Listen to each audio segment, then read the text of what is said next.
Picture this. You just got Black Ops 6. You're insanely hyped to load it up because you've seen so many people snipe and pop off. You load into a game for the first time, and this happens.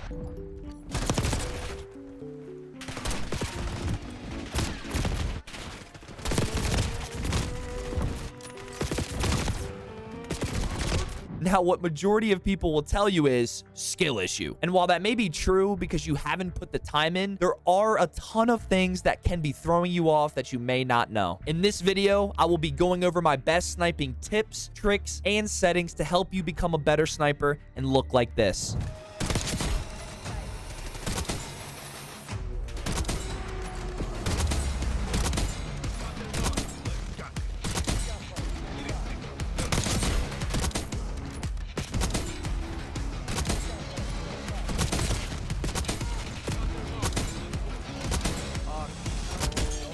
So right off the bat, I'm recording this on November 3rd. And in Black Ops 6 at its current state, there are more things wrong with snipers than ever before. But not things you would normally think of. Things like ADS, damage, fire rate, those are fine for the most part. For snipers right now, they are uncentered. They have a ton of vertical recoil. There's a pretty bad no-scope delay and a lot of scope wobble. We're hoping to get an update on this come Season 1 in a couple weeks, but these tips will help regardless. Let's just get this out of the way. This is by far the most outclassed and underpowered snipers have ever been in a Call of Duty. But don't worry, because at the same time, the sniping is super rewarding and hitting clips feels incredible. It's what keeps me coming back. No matter what happens with snipers this year, these tips are solid and solidified and are going to help you no matter what. We're going to start off with a bunch of sniping tips and then gradually move into my controller settings and dead zones so you can have everything you need in this one video to help you become a better sniper. This video is jam-packed with a bunch of stuff that's going to help you out, so make sure you guys save this video or share it to a friend so you can come back to it whenever you need it. This first tip I recommend might be an obvious one, but if you're a new player, you may not know. You just need to unlock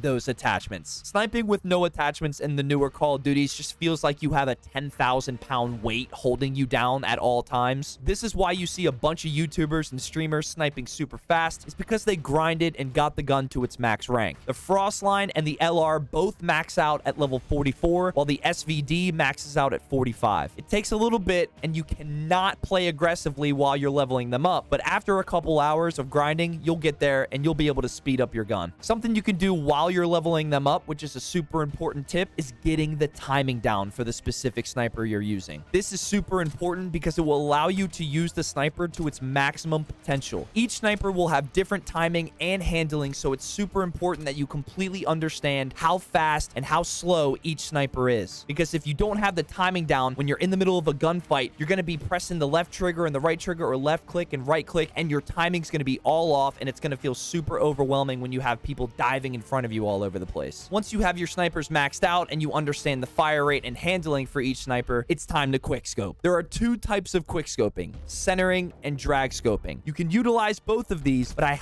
highly recommend centering. It is the most efficient way to quick scope, hands down. So basically, centering is putting the center of your crosshair on the enemy before you scope in. So not aiming in until that center dot or your crosshair is directly on the enemy. And the reason this is the best way to quick scope is because it doesn't rely on aim assist and it strengthens your aim. The best way to practice this and sniping in general is by going into bots, putting them on recruit, and staring at the center of your screen. In the newer Call of Duties, they have a center dot. Force yourself to not aim in until that enemy is directly on that center dot. Now remember, in the game's current state, the snipers aren't centered, so if you want to center your shot properly, you're going to need to use the target laser attachment. It's very unfortunate that you need an attachment to center your gun. That's one of the things that we're hoping gets fixed in the future, but for now, target laser is going to be the move if you want to center properly. Check out my various class setup videos on the channel as well to figure out the best class setups for the snipers. The other way to quick scope is drag scoping, and this is super OG. This is what every sniper used back in the day because those snipers had a lot of aim assist on those older Call of Duties. This is the traditional way to quick scope. You find the enemy, and as soon as you see them on your screen, you aim in first and then drag to the enemy. This way of quick scoping does work, and I feel like majority of people still do this, but the bad thing about it is it heavily relies on aim assist, and in Black Ops 6, there's pretty much no aim assist on snipers. Both of these quick scoping methods work, and honestly, I utilize both of them. There are some situations where I need to drag scope, while most of the time I'm just centering. So after you understand those two types of quick scoping, sniping, you have to be ready for those crazy omni movement nerds who are going to be all over your screen, because this is Black Ops 6 we're talking about. This next tip is crosshair placement. You may have heard this term for games like Valorant or Counter-Strike, but it applies just as well for sniping on Call of Duty. It's putting the crosshair where you know the enemy is going to be. This is what makes people think you're cheating, because you're just already looking where the enemy is before you like turn a corner. But what they don't realize is predictability and map knowledge. Knowing how your enemy plays. Are they going to run around the corner? Are they sliding? Are they jumping? You guys are going to run into a variety of different players. So keep in mind, in every individual lobby you're in, try to study your enemies. Try to predict their every move and keep your crosshair where you know the enemy is going to be, so you can get that jump on them when you need to. So, okay, you got those down. But what happens when you enter a room or you turn a corner and you see a bunch of enemies in front of you and you just freeze up because you don't know who to shoot? This next tip is called enemy prioritizing. And this is super important if you feel like you just can't get more than 1 or 2 kills when you see a group of people. Now, repetition is huge in this. The more you put yourself in these scenarios, the more comfortable you'll feel. But a tip that's helped me a lot, and something that you have to keep in mind, which is very hard to do, you have to see which enemy is going to shoot you first. If you turn that corner and you see 3 people looking at the hard point and one of them is looking directly at you, you have to get that person that's looking at you first. This is very situational, and in that short period of time, you need to figure out which enemy is most likely to shoot you first. You got to go from most likely to shoot you to less likely, because if you start shooting the easy targets first when the guys are just laying down, that person that's looking near you is going to kill you right away. While if you shoot the person that's looking at you first, those enemies that are still distracted from something else, they're going to have a longer time turning around to kill you, which makes it easier for you to get them.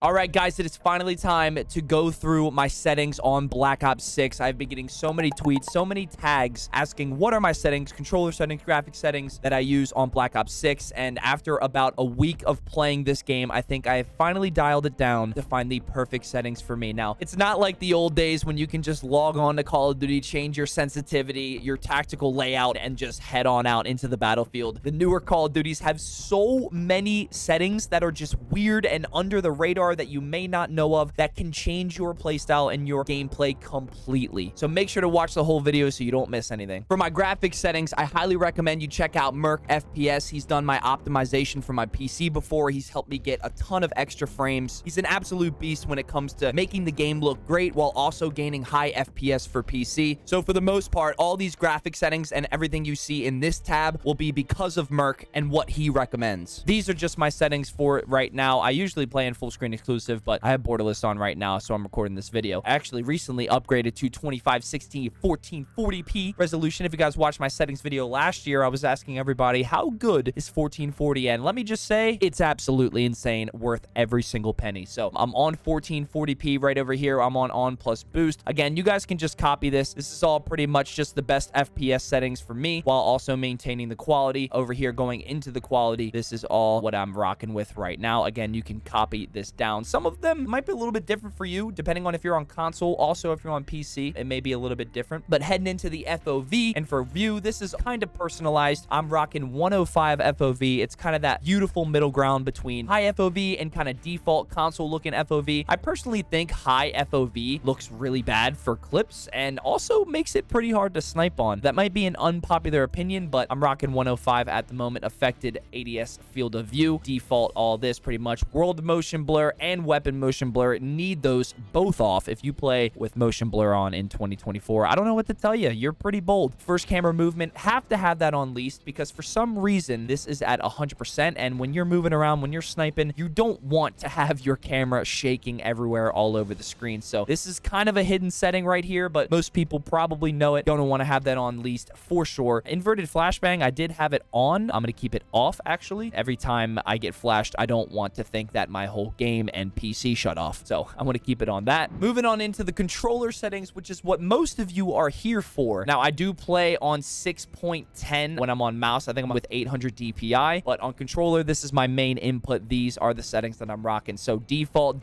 I am a default guy. I've been playing default since 2007. I don't like to play tactical. I don't like to play any of those. This is what just feels best for me. For the most part, when you guys are looking through these settings and when I'm explaining them, I'm a default player, man. I don't really like to have paddles. I'm going to have a video of my controller on the screen right now. It is perfect for me. I'm not used to paddles. I don't like them. If this thing breaks, I can waddle my ass over to GameStop, buy a default PS5 controller, and I'm good to go. Rather, if I had a scuff or something like that with all these paddles on the back, if this thing breaks, I am absolutely screwed until I get another one just like it. Well, that's one of the reasons why I really like sticking to a default. My sensitivity is 16:14. To put this in perspective, when I played on the older CODs, I played on 8 sensitivity, so this kind of feels the same. It kind of feels similar around 8. I think it works perfectly for me. I also heard a rumor way back in the day that if you put your vertical sensitivity to less than your horizontal sensitivity, it actually feels like old gen. I don't know if that's placebo, but that works for me and it feels great. So no matter what sensitivity you're on, maybe try out putting vertical to less than your horizontal. So if you're on 15, go 13. If you're on 13, go 11. You get the gist. That's what I'm rocking with for the controller sensitivity. Everything else is pretty much on default. Controller vibration, always on. Shout out to my vibration gang. We're a dying breed, but hey, we're still here. Going trigger effect off and Deadzone input. This is one of the most important settings if you are on controller that you may have looked over if you are a new player. The left stick min and the right stick min are the two settings you're really going to want to change. The left stick max and right stick max, I'm not sure. They don't really do anything, but the mins is what you want to change. So I have mine on 9. 9, I think that works perfectly for me. Now remember, a lower Deadzone equals more responsiveness. And if you have a higher Deadzone, that means it's going to feel less responsive. So if you feel like you're using a controller and something just feels off with your aim or your sensitivity, you feel heavier, you feel like you need to apply more pressure on your thumbsticks in order to turn around, that is probably because your left stick min and right stick min are a little bit higher. It just feels so weird and heavy when these are on highs. If you have stick drift, you're going to want to turn this higher. If you're on a controller that doesn't really have that many issues with it, you're going to want to go on a lower Deadzone. You don't want to go too low because then it's insanely responsive to the point where a gust of wind blows over your analog sticks and you start turning. So I think 9 feels perfectly for me. You can adjust that with how you want. But again, left stick min and right stick min are super important. I recommend having these low so you feel more responsive when you're turning left and right. Left trigger Deadzone and right trigger Deadzone. This basically means how much pressure you put on your triggers for it to actually register. I have mine on 7.7. I also have trigger stops as well, so it makes it super sensitive. It gets that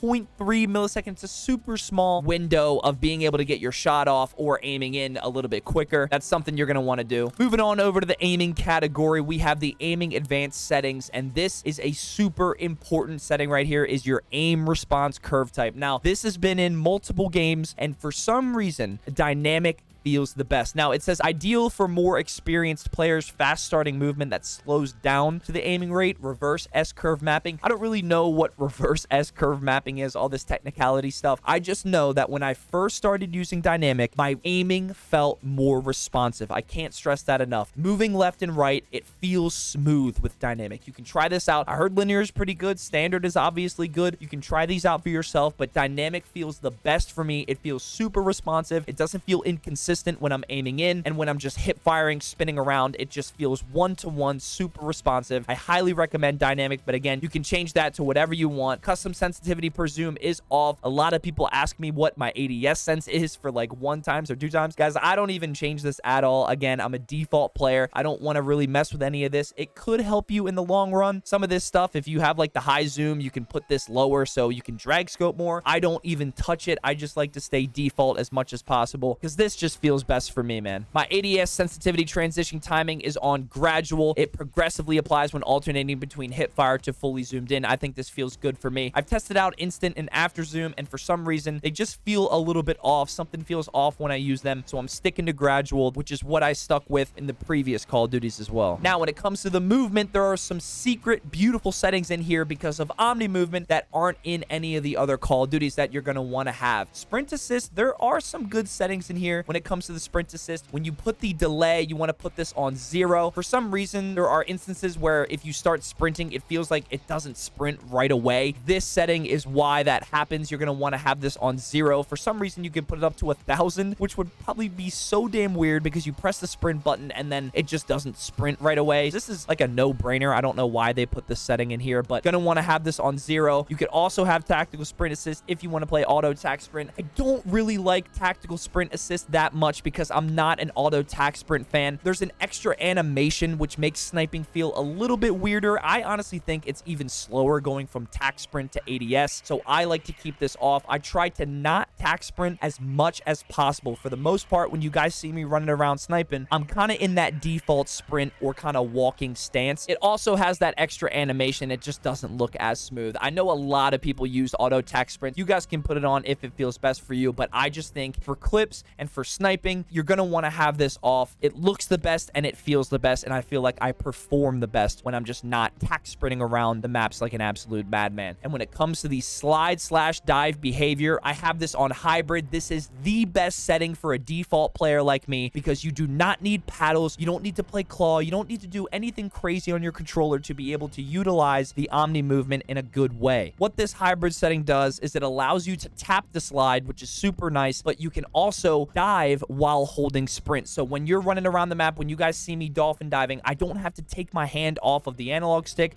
I don't have to take my thumb off the analog stick or play claw. I can just hold down the sprint button and then tap circle to dolphin dive and to use the Omni movement. It's so nice. It allows me to use the Omni movement in a smooth way without messing up part of my gameplay. It is so nice. I cannot recommend this setting enough. I think this is the best setting for controller and honestly for mouse and keyboard as well when you guys are using Omni movement. It's beautiful. Mantle assist, crouch assist, all off. Corner slicing, I keep it on. I don't know why some people would want to turn this off. I think corner slicing is nice, even though with a sniper, you're not really using it that much. Auto door peek is off. Automatic airborne mantle, gotta keep that off because for some reason, the game just likes to mantle you over corners when you're in the middle of a shot or in the middle of a streak, and it can get you killed a lot. Sprint restore is on. Slide maintain sprint is on. Mantle canceling the reload. All this is pretty much default. When it comes to the movement advanced settings, I didn't really change anything in here as well. It's all kind of default as well. And moving on into the combat section, all these are default. I didn't change anything. No overly advanced settings, nothing like that. It's all default. All feels best for me, and I don't really want to change it for the future. Moving on into audio, this will be honestly different for every single person. I kept my audio mix on Treyarch. I think it sounds best for me, and then everything else is default. The hit marker preset actually is pretty interesting because when you see this and you want to change it to classic because it has that old school Black Ops hit marker sound effect, for some reason that's Black Ops 4.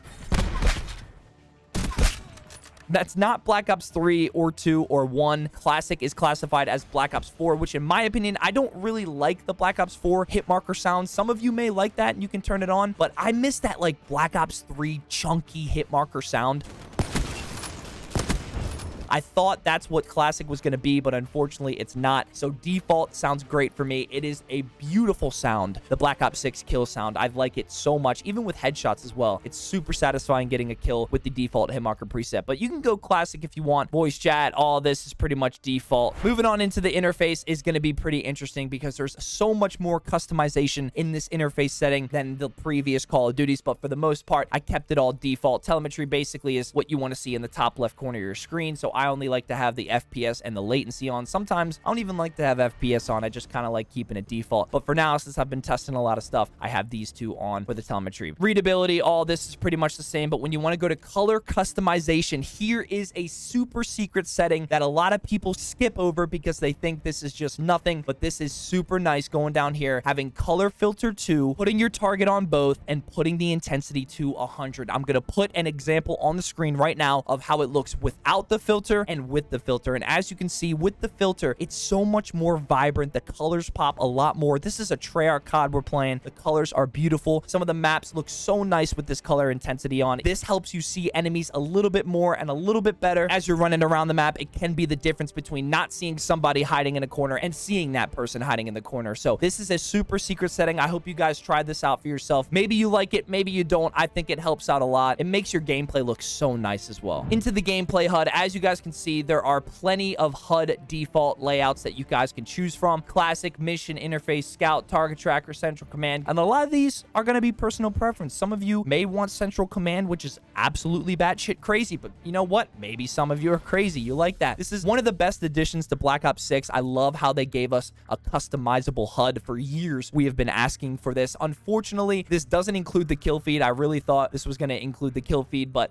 It does not. If you want to play hardcore in core, you can choose redacted. I think standard is perfectly fine. Everything on the standard HUD right here is what I'd want to see. There's no unnecessary clutter. I want to see my kill streaks. I want to see my lethal, tactical, field upgrade, ammo, health, and the score. That's pretty much all you need. Minimap shape, I'll keep mine on square because this is the OG minimap from all the OG Call of Duties. If you take a look, it's a square. Again, personal preference, but I think square is great. I'm pretty sure the dimensions are the same, so it's not like square is going to give you an advantage. I think this is more of a personal preference thing. But again, if you've played a lot of the OG Call of Duties, run square. Minimap rotation on. Radar is off. Now, radar and minimap shape, you may get that confused. There's actually a mini radar that's around the minimap as well. I keep mine off because it just looks clean and like the OG CODs. Compass type, I keep mine on minimap. And scrolling down into one of the more important settings in the interface category is the crosshair. A lot of you guys ask me how I have a center dot on my screen, and that is this setting right here. I've still been messing around with these. I've been tweaking these because of the problems with snipers. You guys can watch my sniper video, what's wrong with the snipers, to figure out why. I have mine on center dot at the moment, but usually I go static. Static is super important. If you don't want to have center dot on, and if you want to have your crosshair on and you don't want to go center dot, I highly recommend you guys go static, because the difference between on and static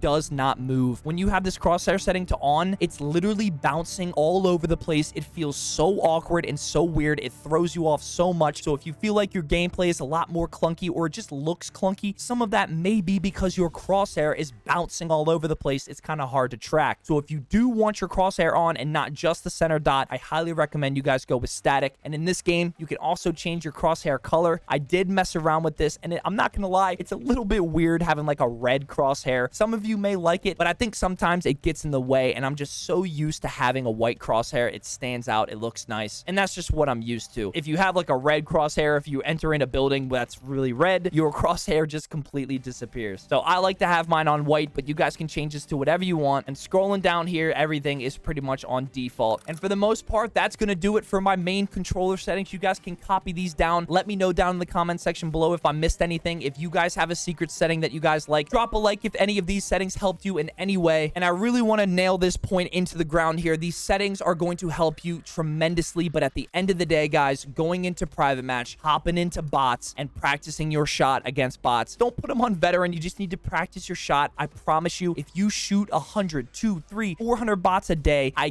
guarantee you will be a better player. This is what I've done in the past few Call of Duties, especially the Call of Duties with no aim assist. It helps out tremendously with your shot. I used to shoot 1,000 bots a day, put on a podcast, put on some music, and just zone out and practice your shot, and not trying to play against absolute sweats in the skill-based matchmaking lobbies. Save that for when your shot is completely warmed up. I promise you, it will help you more than you know. How in the fuck are you about to say? The way that we do it, it's not the way. No, don't you sweat it, you not in the way. Nothing you do compare.